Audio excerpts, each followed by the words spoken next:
And we're back for our daily MLB Best Bets here on Thursday, August 28th. Not many games today, not gonna lie. There are 8 or 9 games, I believe, in Major League Baseball today, and we have found our 5 best bets for the limited slate. So we're gonna make do with what we have. We're gonna do 2 money lines today. We're going to do a nerfy, a player prop, and a total, or over-under, obviously, replacing the Nationals bet. I still like what we've gotten out the slate today. I think there's a lot of great opportunity, trying to bounce back after not our best day yesterday. Shout out to the Detroit Tigers, who are legitimately right now the coldest team in baseball. I don't care they were on a run. You can't lose 3 straight games in Sacramento and pretend that you're a playoff team, okay? And let alone the best team in the American League. I don't understand. Anyways, folks, before we get into the video, make sure to hit that subscribe button down below for some more daily MLB Best Bets here on the channel. Earlier in the week here on Greedo Plays, we posted our full college football week 1 predictions, predicted every single week 1 game for college football. That video is over 2.5 hours long. Go make sure to check that one out. That is linked in the description down below. And tomorrow, we're going to have our best bets for the entire weekend of week 1 of college football. So for Friday, Saturday, and Sunday, and Monday for that matter as well. We're going to have best bets tomorrow on Greedo Plays, probably around noonish tomorrow. So make sure to join us for that. And make sure to go check out Greedo Plays MMA UFC France predictions coming out later in the week. Let's move on now to the first of our 5 best bets today for the MLB, kicking things off with the very first game of the day, Red Sox and Orioles from Camden Yards in Baltimore, Maryland. I am going Boston Red Sox run line today, -1.5. So actually, this kind of counts as one of our money lines. We have this and then a full money line coming up. Okay. Taking the Red Sox -1.5 here. I think this is an easy play. I think this is an obvious play. If you want to play -180 for Boston, I guess you can too. But -1.5 is the official best bet, just because I'm not going to make a -180 bet a best bet. The Red Sox are not losing today, and they're probably going to blow out the Orioles. The Orioles, guys, they probably won't score. I don't think they're going to. Garrett Crochet is going in. Crochet's been very good for us all season long. Crochet, his last start was very good for us. Had him against the New York Yankees, and that was a start where he went 7 innings, 5 hits, and only gave up 1 run. It was a solo shot, if I'm not mistaken, to Giancarlo Stanton. But Crochet had 11 strikeouts in that game, and the guy has been lights out. Again, this is a premier pitcher in all of baseball. Sure had a rough outing earlier in the month of August against the Houston Astros, but his last 2 starts just have been very great for Boston. Against the Marlins, he goes 7 innings, 3 hits, and 1 run. And again, that Yankees game, 7 innings and 1 run allowed with 11 Ks. I'm going to side with one of the best pitchers in baseball, the guy who's got the 4th best ERA out of all qualified starters in the league, and the 2nd most strikeouts in all of Major League Baseball with 207. It's a fairly easy play for me here. On top of that, guys, beyond just Garrett Crochet going, look at Cade Povich. Povich tonight, this morning, I guess, or this afternoon, the starting pitcher for the Baltimore Orioles, he's sporting a 5.13 ERA. Baltimore has lost the last 4 games in which Povich has pitched since his return in early August. Against the Phillies, he goes 5 2/3 innings, 4 hits, 4 runs. His team loses 13-3. Against the Athletics, this wasn't his fault, but he goes 6 innings, 4 hits, 1 run, by far his best start since the return. However, his team still lost the game 3-2 to the Athletics. Then back-to-back starts against Houston, 1 in Houston and 1 in Baltimore. 5 innings, 5 hits, 3 runs, 10 Ks, but still gave up runs. And then his next one back at Camden Yards, 4 2/3 innings, 4 hits, and 6 runs. ERA's 5.13 for Povich. ERA since the return, obviously, so far in the month of August, is 5.06. Just can't rely on that.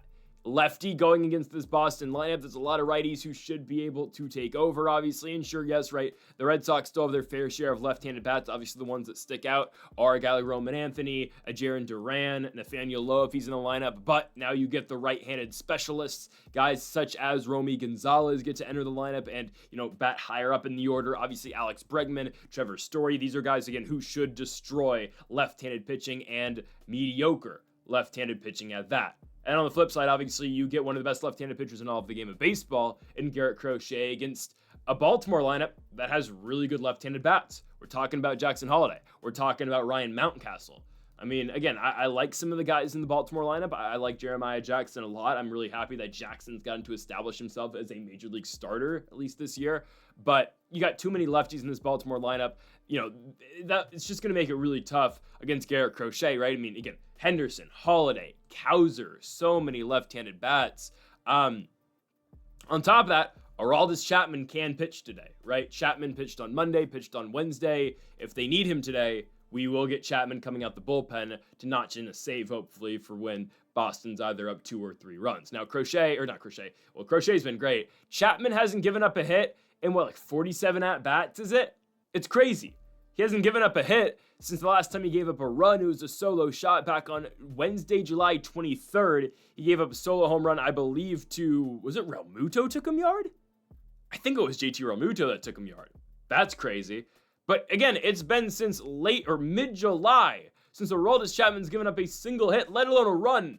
It's insane stuff. So again, it changes the game when he's available to pitch. Pitched on Monday, pitched on Wednesday. He should be able to go today if needed. ERA is 1.04 for the 37-year-old Chapman, who continues to be extremely effective as he gets into the later days of his playing career. It's insane. Again, I think there's a very good chance, Chapman's not even needed for us tonight. But again, it's a good fallback plan to, have just in case. But I do believe Garrett Crochet completely dominates this baseball game. Crochet's been lights out all year long.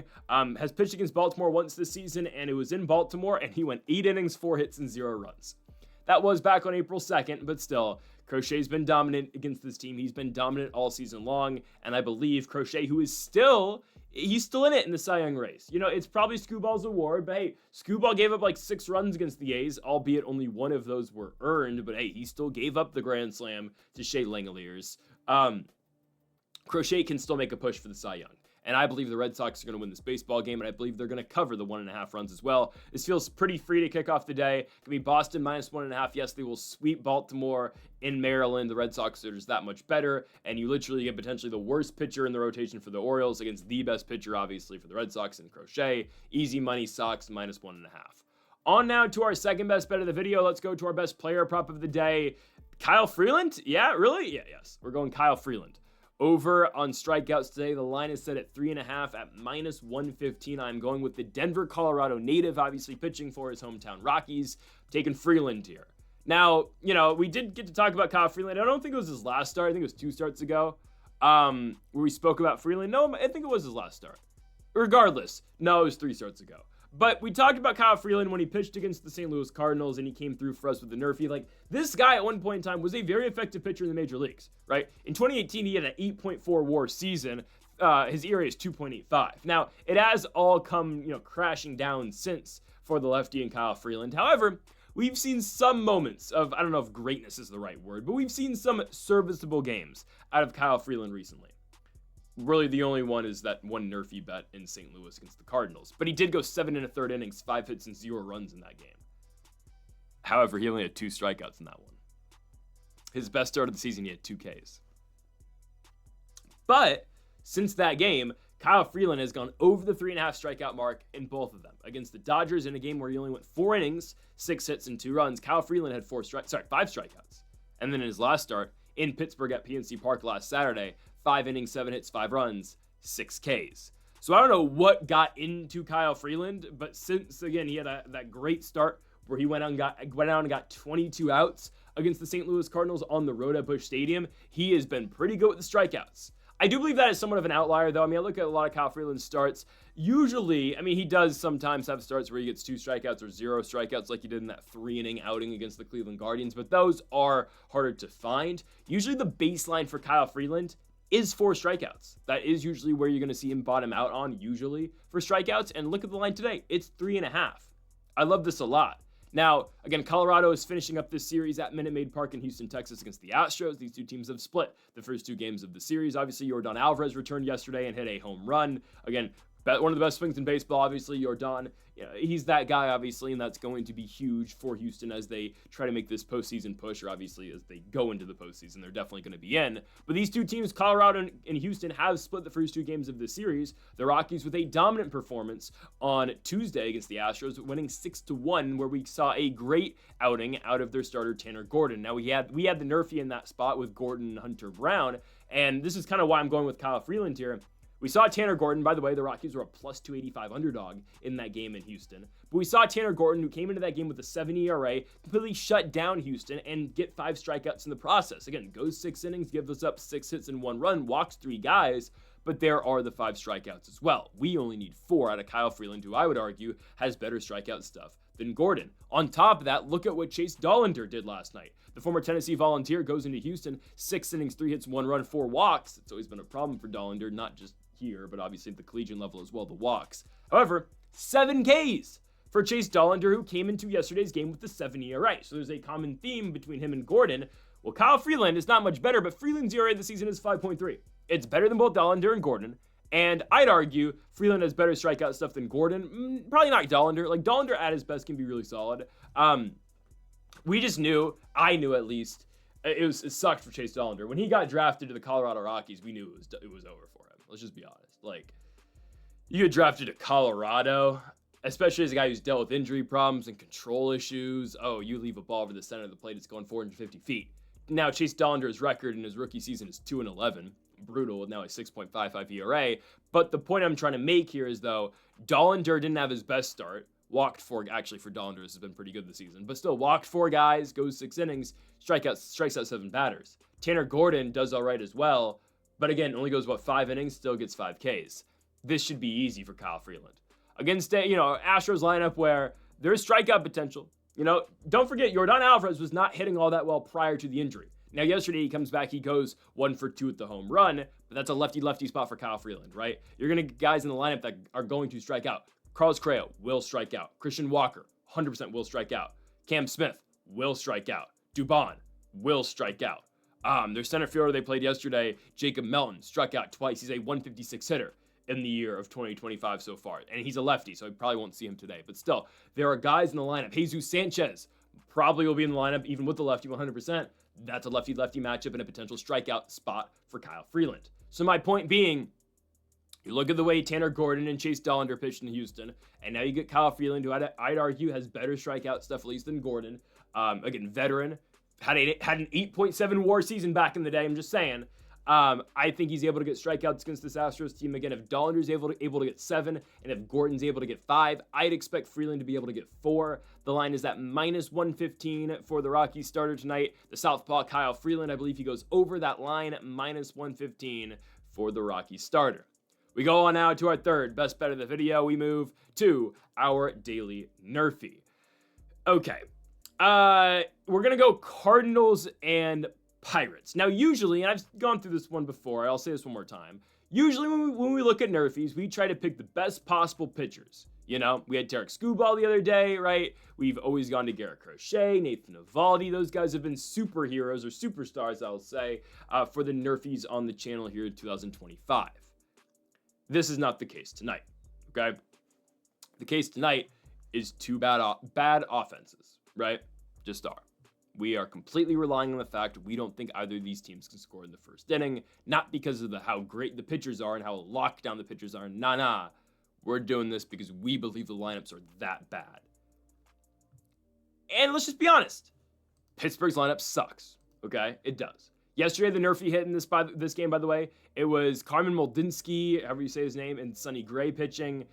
Sonny Gray went 7 innings of 1-run baseball yesterday. But anyways, no runs were scored in the first inning yesterday. By the way, Bubba Chandler got his first ever career victory for Pittsburgh. They're still using him out the bullpen. Sure, they brought him up to be a long reliever, I guess. Anyways, yesterday's final was 2-1. Low scoring affair in St. Louis. Neither team could muster that many runs aboard, right? Pittsburgh and St. Louis both don't score in the first inning. So the entire point of this nerfy today is we are not putting the most into Braxton Ashcraft, who is kind of an opener, but is starting to go deeper into games. Like, again, he was starting by going 3 innings, 2 innings. He's going 5 now. So I don't know how long Braxton Ashcraft's going to go in this game, nor do I care, personally. That might sound harsh, but we're turning this thing off after the first inning. We've got a better game to watch. Actually, yeah, I'd rather, I don't even have bets on the Diamondbacks game. I'd rather watch that. We will be watching Rockies Astros, obviously, for our guy Kyle Freeland. But we can watch the first inning of this game, and we can turn it off and just forget about it. Not like there's any playoff implications here, right? Anyways, I think Braxton Ashcraft, who has been pretty solid. Look at his last 2 starts. He goes 5 innings in both of those. By the way, Pirates win the last 2 starts Braxton Ashcraft goes out for. That's why this game is even today against St. Louis. But Ashcraft against the Rockies, 5 innings, 1 hit, 0 runs. Start before that at Wrigley Field against the Chicago Cubs, 5 innings, 3 hits, and 1 run, right? Ashcraft's been pretty solid. ERA in the month of August as a whole is 3.57, but I mean, he was still pitching out the bullpen. Since they've converted him at least, or starting to use him as an opener / starter type of deal, the righty's been pretty solid. ERA in the season for Ashcraft is 2.7. Flip side, Miles Mikolas. This is where it gets tougher. I know it's the Pirates lineup, but man, Mikolas sucks. He blows, man. Look at his last start in Tampa. Unk has been pretty bad. 2 2/3 innings, 10 hits, 5 runs against the Tampa Bay Rays. ERA in the month of August is 7.27. In all fairness to him, 2 of those starts were against the Dodgers and the Yankees. But, oh man. Yeah. Of course, Mikolas' only good start this year is against the Washington Nationals.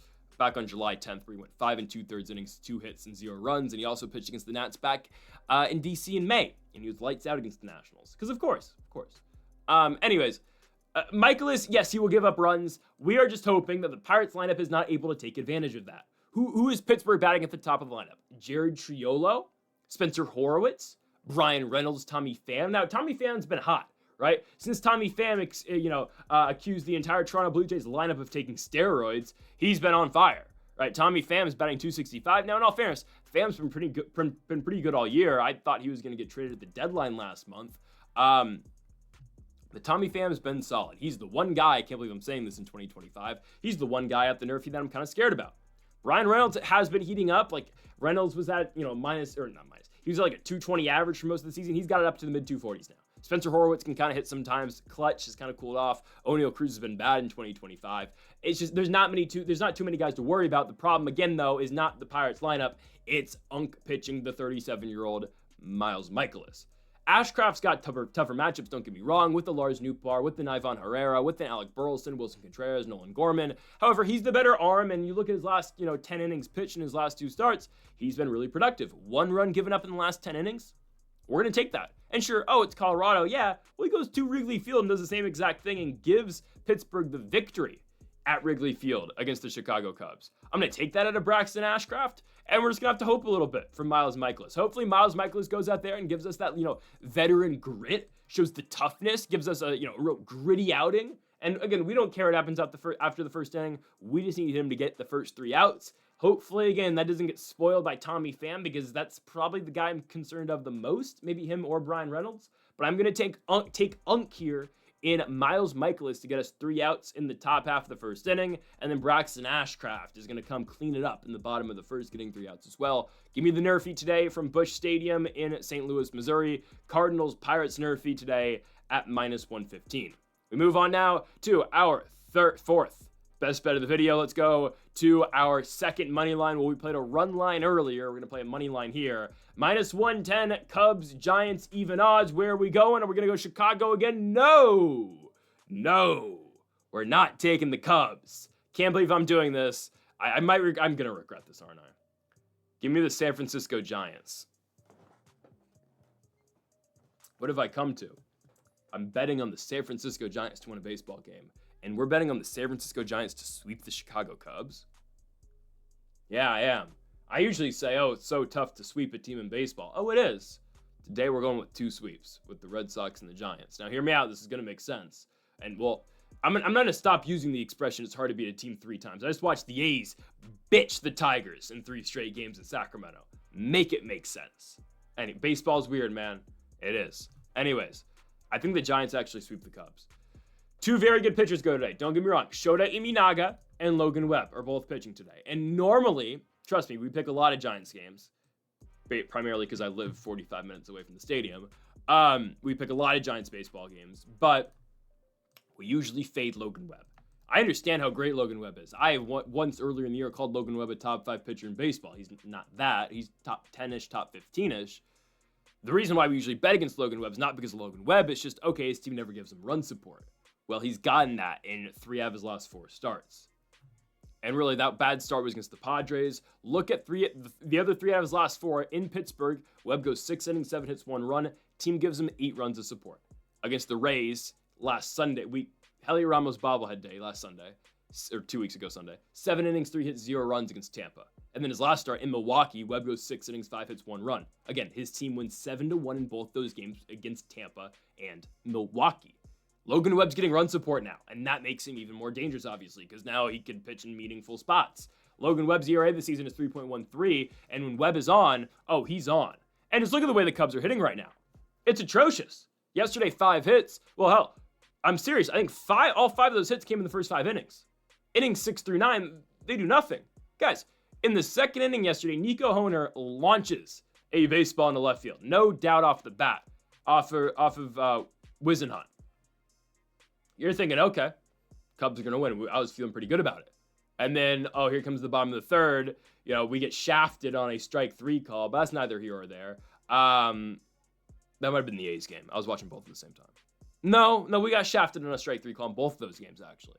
Anyways, the Giants, come through. They score 3 runs in the bottom of the third, and then the bottom of the 5th happens. It's a 4-3 game. By the way, the Cubs yesterday had multiple in the 1st inning and in the 5th inning. They had bases loaded with 1 out. They grounded to double plays both of the times. Carson Kelly and then Justin Turner. What are we doing? Off of Carson Wisenhunt. Are we so serious here with his 5 ERA? And then the bottom of the 5th happens, right? Runners on 1st and 3rd. 2 outs. Colin Ray trying to get out the jam. His team's only down by 1. Matt Chapman hits a baseball 50 miles an hour off the bat. That's the exit velo. It bloops into right field. It gets down. Okay, it's going to score 1 run, whatever. We're down 5-3. Kyle Tucker gets that ball in, shoots it to first. Obviously throws it to first. The ball bounces off of Matt Chapman's head. Hits his helmet. Matt Chapman's like, the hell? So he runs to second, obviously. He's fine. Obviously, it hit his helmet. But I'm telling you, and then obviously another run scores. I'm telling you, the Giants' voodoo devil magic, it's real.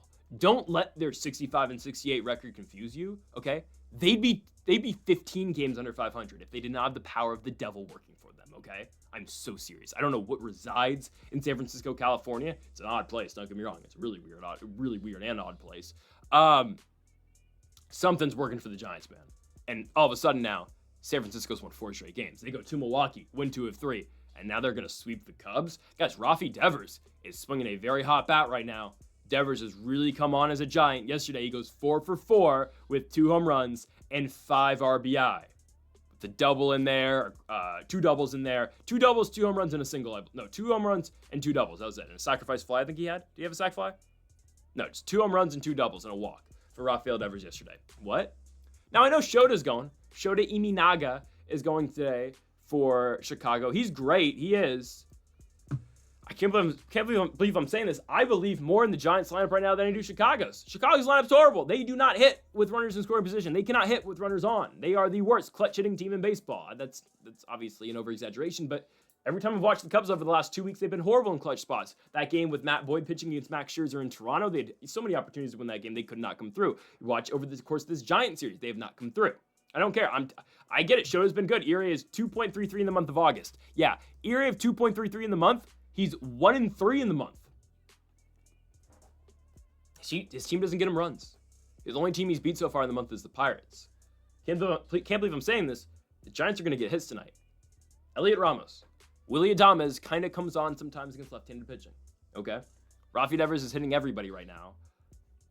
Okay. Oh, no Dom Smith tonight. That's brutal. I'm actually taking the Giants. I can't believe I'm doing this. And the Giants are just one of those teams, though. And if they suck today, we're just completely off them for the rest of the season. I'm so serious. Yeah, San Francisco Giants money line -110. Yeah, Logan Webb is that guy. And it's a scary proposition when Logan Webb actually gets run support. So I'm going to take the San Francisco Giants to win, -110, even odds today against the Chicago Cubs. We move on now to our final best bet of the video. Let's go to an over-under. We don't usually do this. I think this is the second time we've done this all year in a non-Washington Nationals baseball game. So let's do it tonight.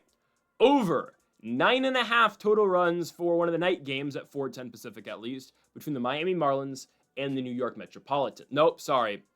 Atlanta Braves and Philadelphia Phillies. That game's at 3:45 between the Phillies and Braves. Excuse me. The 4:10 game is the Marlins one. Anyways, feels like a no-brainer for me. I'm a little surprised it's only at -105. That's why I'm a little skeptical now. But I'm still gonna play it. If it's a trap, we've taken the bait. Okay, it is what it is. Guys, these are 2 bad pitchers on the mound right now. They're 2 bad pitchers, and Aaron Nola. I might have to go back on my Phillies are gonna win the World Series prediction. And now I didn't make that prediction because I like the Phillies. I hate the Phillies. But the way they played in New York, man, what the hell? Horrible. And on top of that now, Aaron Nola is officially definitely part of the rotation now because Zach Wheeler is out for the season. Ooh, they're in trouble. they are in trouble. I don't know who gets out the NL now, man. I really don't. It's the National League's so odd because I legitimately think every team sucks in the NL to a certain degree, right? I still think it's the Phillies. I think it's still the Phillies to lose. Dodgers, I just don't see it. Padres can't hit most nights. Brewers, good. I think the Magic's gonna run out eventually. Cubs, laughingstock. Mets, not gonna hit when it matters. I don't know, man. It's a really weird league. The American League's weird too, but I think the American League's got like more legitimate contenders. Like I think the Blue Jays are good. I think the Red Sox are good. I think the Yankees at their best are good. Tigers, I'm really concerned about right now. Astros, Mariners are really good. Right, there's some really good teams out there. NL, it's just like Phils, Dodgers, Brewers, maybe Padres if they can get hot. I don't know. Phillies are in trouble to the point, though, where they have to pitch Aaron Nola once every 5 days, especially with the Wheeler injury now, right? Because they were talking when Nola came back from injury, it's like, okay, we're just going to go 6-man rotation. I didn't love it, but I guess, you're going to give a big thank you to Aaron Nola for being there through the thick and thin. So, okay, we're going to give him the 6th rotational spot. That's fine. Oh, he has to pitch now. He has to. 6.52 ERA in the season for Nola. Last start, his best start against the Washington Nationals, because, of course, 6 innings, 5 hits, 3 runs. But the over hit in that game. The over was 9.5. The over-under was the same line as today. 9.5. Classic Mitchell Parker versus Aaron Nola pitching matchup. And there were 10 total runs scored in that game. I think there's going to be more than 9 or more. I think there's going to be 10 or more again today. We get a Mitchell Parker-esque guy on the flip side of the mound today, or flip side of the game, whatever. Cal Quantrill's going for the Atlanta Braves. Quantrill, former Padre, then Marlin, now in Atlanta. First ever start with the Braves. Yeah, the Braves are trying everybody out, right? They had Eric Fetty. They have Cal Quantrill. They used to have Eric Fetty. Cal Quantrill's first start as a Brave. 4 2/3 innings against the Mets. 5 innings, 3 runs. 5 hits, 3 runs. Not horrible, but a 5.51 ERA in the season for Quantrill. 9.72 ERA in the month of August, including a start against the Atlanta Braves, and his worst start of the season against the Boston Red Sox. His final as a Marlin. 3 2/3 innings, 8 hits, and 7 runs. Just a guy that's going to get hit up quite a bit. My point with all this is Aaron Nola is going to give up runs. I believe Nola is going to continuously get better as he settles into the season and readjusts, obviously coming off the injury. I think Nola is going to be, like a 4.5-ish ERA pitcher, obviously, when everything, gets settled out with him.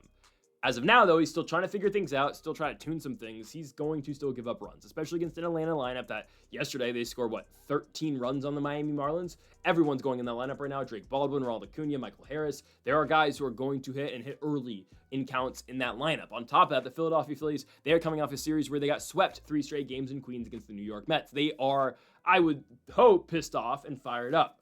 They're going to attack counts against Cal Quantrill. So you're going to see, again, great matchups for some lefties like Bryce Harper, like Kyle Schwarber. I think both of those guys are going to go yard off of a very mediocre pitcher in Quantrill. And yes, that sounds harsh, sure. Let's call it how it is. Cal Quantrill is mediocre.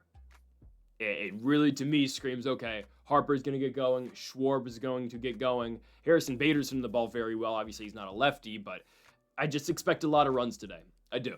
Both lineups are hitting well right now. Well, Atlanta's lineup is hitting well. I know Philly's lineup's going to show up against a bad pitcher like Quantrill, and we got 2 pitchers with a 5.51 ERA for Cal and a 6.52 ERA for Aaron Nola. Now, Nola is trending, I believe, in the right direction. Look at his last start against the Nats, but it is the Nats, right? Atlanta definitely has a better lineup, and the Braves should be able to go at Nola a lot better than the Nationals were. So I'm taking the over today between the Phillies and the Atlanta Braves. Line is set at 9.5 at -105. I feel like it's a really great play. Liked this over a third money line on the slate. I wasn't going to force Pirates money line. Nah, we're going to go over 9.5 total runs at -105 at the bank between the Atlanta Braves and the Philadelphia Phillies. So, folks, thank y'all for watching our MLB Best Bets here for August 28th. If you haven't yet, though, make sure to hit that subscribe button down below for more. Make sure to leave a like if you did enjoy the video. Make sure to comment if you did disagree with any of the picks. We'll be back tomorrow for more daily MLB Best Bets. Folks, thank y'all for watching, and Mamba forever.